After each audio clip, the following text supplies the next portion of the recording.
Hello kids, and welcome to today's class.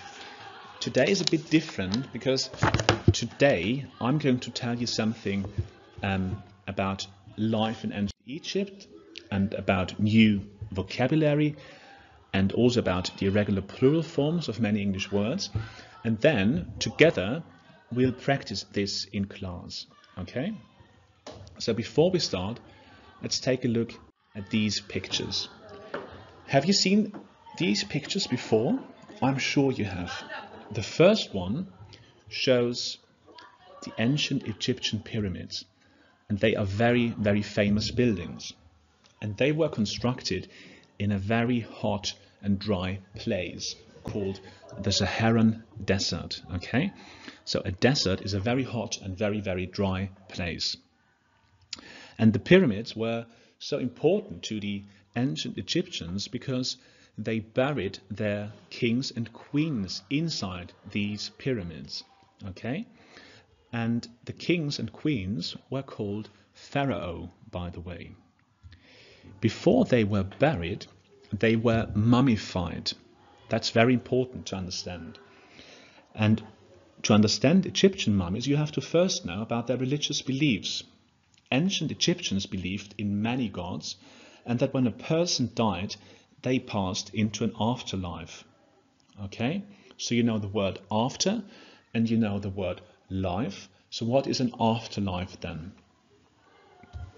The next picture shows a sphinx, also a very famous building of the ancient Egyptians.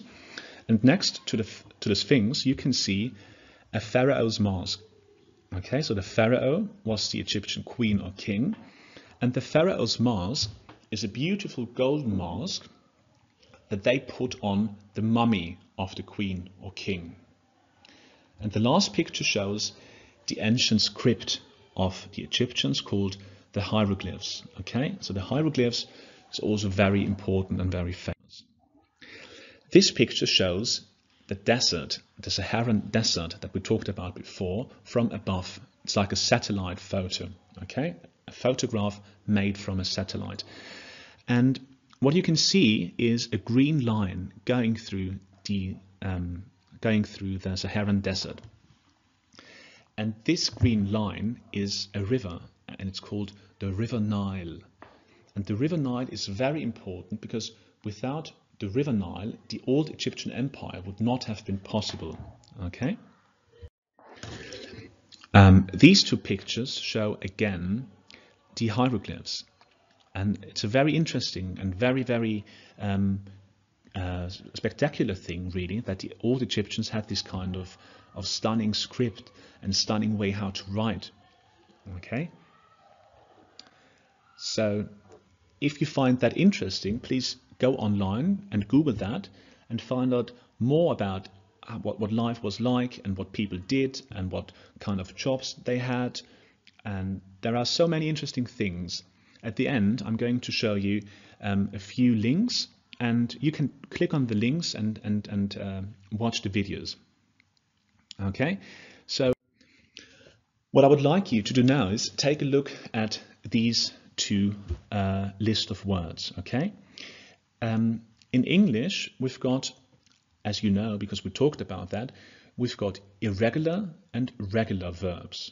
Regular verbs are, for instance, like, liked, liked, that are always formed the same by adding ed at the end. Okay, irregular forms of English verbs, however, are a bit more tricky because you have to know them by heart. You have to know that eat is eat, ate, eaten, or that hear is hear, heard, heard, for instance. Okay, and the plural forms of English nouns is or follow kind of similar rules. Regular plural forms in English are formed by adding s at the end of the word. So you've got one kid, for instance. You've got one kid, but two kids. Okay, one kid, two kids. You've got one phone, but two phones. You've got one coin and two coins. You've got one town, but two towns.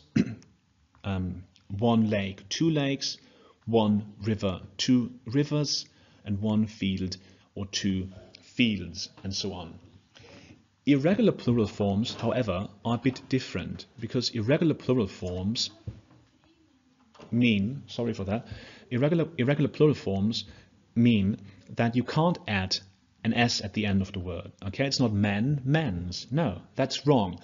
One man becomes two men. One child is two children.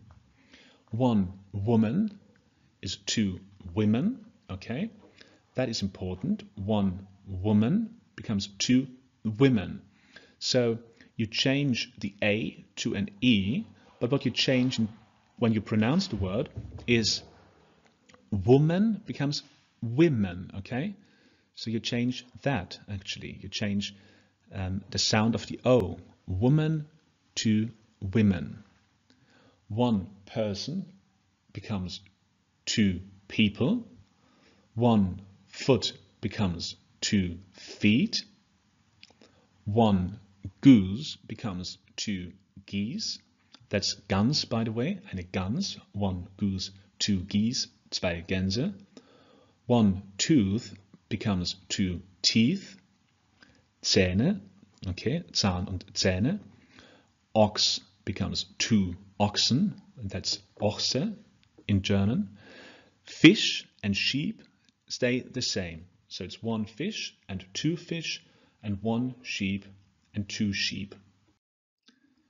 Okay, let's take a look at this. That's going to sum up what I just explained. And that's the links that I told you about before. Click on the links and enjoy. Bye kids, have fun.